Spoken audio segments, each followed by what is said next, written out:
Welcome to Redbeard Radio. I'm Brian Keith, and I'm facing today the question of what is worth doing, which is hitting entrepreneurs every day, where I have all the stuff I planned on doing. I have my urgent list, I have my important list, I have all the meetings I have today, I have the meetings I have tomorrow, I have the current news and events that have been happening, and understanding how much of which thing to do, and also how much of my energy to spend at work today, because I could work past dinner time if I wanted to. That's true for a lot of you as well. Or I could choose to take time off after this next meeting and go to the gym for a while. How do you know what to do? How do you understand how to act in an environment where there's a variable ROI on every single thing, from when you get up to what you eat to what projects you do while you're at work? We're going to dive into this today with Eric Bort of clearlytrained.com. And Eric, let's just start walking through it. Welcome to the show. Thanks, Brian. Nice to be here. So, first question, Eric, did you have breakfast today? I did. I absolutely did. It usually starts with a banana. How did you decide whether to have breakfast or not? I am hungry, and then the coffee tends to overwhelm my system without eating, so it's a given. Okay. So you have a system where you already know what the answer is. The stimulus of, I've had so much coffee, I need to eat something. It always results. So you have a system where you don't got to think, right? It's obvious what to do next. Is that right? I've put enough practice into that system through a lifetime of eating breakfast, correct? Yeah, it does well for me. So I did not have breakfast today.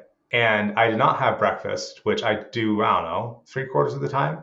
But because I had various projects today that were immediate, urgent projects where it was more profitable, I think, to go to work instead of eat breakfast. Have you ever done that? I very purposefully these days don't book calls before 9 a.m. I tend to get up around 5:30 to 6. The time change is a little bit of an exception here. Yeah. However, having that time in the morning is that reading time, the meditation time, and easing into the day the way that I like it. And so I've been practicing this for around a year, maybe a year and a half. And so I'd say I'm very intentional about how I start my day, and as few surprises as possible is usually the best path. Is how you start your day the same every workday, or does it vary? I'd say it varies. I go with the flow. If something's not working for me, I switch it up. So whether meditation or music or just being in a silent room is working, then that's what's working. And I think a lot of times that's necessary to not just rely on something you consider defined or a given, but continually experiment. So what you're saying is it depends on an internal factor as opposed to an external factor like your particular workload that day or a particular opportunity you thought of. Yeah, that's well said. I would add that having the capability to assess yourself from within, as if you're having a discussion with yourself, has been a really good process for me. And so being blind to something, being automated to something, it may work for a while, but having the ability to do check-ins with yourself, have that discussion, and then just do what basically feels good. And it's not always that simple, but that's a good place to start. Now, how does that relate to how you run your teams at work? So now we're working with external forces, right? So we've got other people, other personalities, not just myself. And so for 20 something plus years, it was me making decisions by myself. I may throw them out to my team, but that doesn't necessarily mean they're appropriate for the type of feedback I'm looking for. Let's say I ask a sales type question to a creative. They're not necessarily going to have an opinion. And it's not that I don't value the ideas they come up with. It's just that based on experience and what I'm looking for, that core foundation of background may not be there. And so as I'm systemizing, as I'm growing my company, finding the right people to ask the right questions. And generally by right people, I mean people who don't just do what I say. They use their brains, they push back, they advocate for their own thoughts and do all that sort of stuff. I like the pushback. I like the discussions, and getting that new perspective is really important when it comes to running an entire business. How do you encourage that pushback when you're the boss? Well, one of my first requirements for new hires is that you ask questions. And I may not know everything, you may not know everything, but let's not bottle it up for 8 hours and pretend it's a failure if we don't get the job done on our own, and ask questions. And it's not that we should ask questions 5 minutes into a challenge. We need to deplete our resources, make sure we're doing the work. But at some point, that hive mind of the entire company is probably going to get to the next step a little bit sooner than keeping it internal. How do you support people in their own creating their own schedule that really makes sense for them? You figured it out for yourself, but the schedule that works for you and how you think about morning before you go to work may not work for everyone else. How do you encourage your team to go do that, figuring it out for themselves? If we're learning this, that's a lot to do based on the hiring process. Not everybody has the capacity to necessarily be a self-starter, to motivate themselves. Some people really are truly creative, but also love having their day-to-day planned out in its entirety. And so it's finding that balance of what type of team member, what type of culture is appropriate, how much freedom to give somebody. Because a lot of times I think it can be intimidating to tell somebody, do whatever you want. There's not enough framework there. There's not enough boundaries in place in order for them to have a real good idea on what does success look like. So defining what success is and then giving them creative freedom can be a lot more beneficial way than just do whatever you want. You know what you're doing. And that might be a point where they ask a question like, hey, that's too loose for me. I need a little bit more clarity. And so it's important, even in those moments of absolute freedom, for them to be able to step up and then maybe help create some guidelines is important. So a little bit of back and forth for each person. Each person would be different. How do you evaluate if your success criteria is too strict or too open for each individual?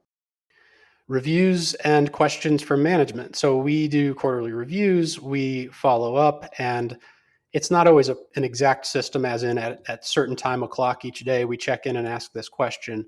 But my personal style, it could be as simple as, hey, how's it going? Is there anything that you need? So back when I was doing the majority of project management, that might be a typical way that I would approach it. And so it's really loose and open-ended. And it's up to the other people to, you hire adults and they act like adults and ask adult questions. It's up to them to then respond with, well, I need help over here, or can you clarify this or that? And it doesn't need to be complex. So for a larger system, for some background, I have 7 people, including myself, on my team. For a larger system with more people, more management, obviously something different may need to be in place beyond just quarterly reviews. So some other type of managerial check-in on a weekly or biweekly basis. How does this concept of different people need different amounts of freedom relate to the training work that you do for people? As in the end result, like what we deliver, how do we make sure it accounts for a variety of users? Yeah, because some of your training is very specific. Like you're training people about how to do a dental procedure for one of your clients, let's say, where I would like to think that's a very specific procedure, a very specific outcome. But some of the other training you create is far more, there's a constellation of possible successful outcomes. So everything you just did, you just talked about for inside your own life and your own company, Mm-hmm. how does that relate to what you're doing for your clients? Great. So it all starts with an assessment, and that assessment is a client completing a template. The greatest thing about running a creative agency is we don't necessarily need to know anything about our clients' background or the information that they provide their own end clients. Our clients are of such a size that they provide amazing subject matter experts and a lot of times writers and instructional designers. And so we usually have direct access to their experts. And beyond that, so we may add our own input after doing that assessment. And one of the questions could be, what's the use case? Who are the end users that we're training? Name 5 goals that you would like to achieve. Say we do like a pre-post test and we want to track those metrics as to how much information has been gained over the course of, say, 10 minutes, 20 minutes. We ask, what goals are you looking to achieve? And then have a little bit of a background story just about, go watch a 3-hour movie. You're going to remember 2 names, 5 plot points, and that's about it, even though thousands of different things happen. And so we make our point, and then we help direct them towards the most optimum solution by narrowing down the goals. How often are you taking the goals that the client provides and saying, yep, makes sense, and then you just go help them achieve those versus how often do they tell you, we want to achieve X, Y, and Z, and you take your framework and you say, well, actually, you really want to achieve only X in this training. Y and Z will just be confusing. Well, there's a friend of mine has a nice saying that I like, and we'll give you what you want or we'll give you what you need. And there's a different level of tolerance for that type of slander, if you know what I mean. So some people are really open to that and they've truly hired us to be the professionals that we are with the experience that we've had. And there are others who are more of just get the job done. The answer is it depends. Yeah, I started my business in 2012, and I've had some clients during that time where I said, you should do this. And they said, yes, I should. And then something else happened in the environment where they started going in a different direction and then things fell apart. And because you can't, if we live in multiple universes, we don't really know it. I can't say, well, if they'd only followed what I told them to do, I know they would have been successful. But I have strong suspicions based on my experience of there's some things that just like pursuing courses of action until you actually see the results instead of stopping halfway through because something else gets more exciting. Unless the more exciting thing really does have more ROI, which sometimes it does. Which makes you think about, in your case, when you're helping people create training products, how often is this a thing where you go build a whole thing, like they get it specced out and then you build the whole thing and it's done, versus how often are people changing their mind about what they want partially through your build? So that's more of a question of boundaries on our part. And that's something I'm learning and that's something we're implementing. And so a boundary might be only 2 rounds of edits. A boundary might be we don't start production until all stakeholders have signed off on the script. And so in the past, when it was that, call it kind of newbie transaction of, oh, you pay money? Well, sure, we'll accept you as a client. Like that's all it took to get in the door. That's rapidly being adjusted these days. And so there's a specific type of client, there's a specific type of procedure that needs to be agreed upon before those processes start, because that's, put simply, would be chaos. 3 weeks out, I wouldn't know my own schedule. Clients would go on a delay. They would say, well, the CEO came in and gutted everything after full production was done. So these days, we start with smaller projects. We do full demos. We get those demos approved by stakeholders, and then we have kind of a gold final signed off script format, template, so on and so forth, that the entire team approves in writing. And to your earlier point about people changing their minds midway and not doing as suggested, I'd say that's why a paper trail, in my mind, is one of the most important things we can have. And so it just really, really details out the project process, who said what, who did what, just so we know and can look back and see, why things went down the way they did. Beautiful. What kind of companies do you work with? So we work mainly with Fortune 500 and larger companies. So I'd say they're all in kind of the billion plus range. Although we are a small company, one of the nice things about us is how flexible we are. So if we're able to swing something, if we're able to ramp up production, get things done in 4 weeks, that might take another vendor 9 months, and it's not stressing the team out just because of our flexibility. That's something that we've found that they like. As you could imagine, that may lead to some bending of boundaries. So again, we're balancing right now in a different phase what that means to us and how we're living our best lives, still being creative, still having fun, and serving our clients well without abusing our own internal team members. Love it. Well, Eric, thank you for this conversation. Helps me think about my own scheduling and boundaries and all kinds of good stuff. You're on Twitter at Network and Grow. That's Network, NETWRK and Grow. Are there any other social platforms you're active on? Yeah, you can check me out on LinkedIn. It's just /Eric Bort, ERICBORT. Wonderful. Eric, thank you for being on the show. Awesome. Appreciate your time, Brian. Nice talking to you.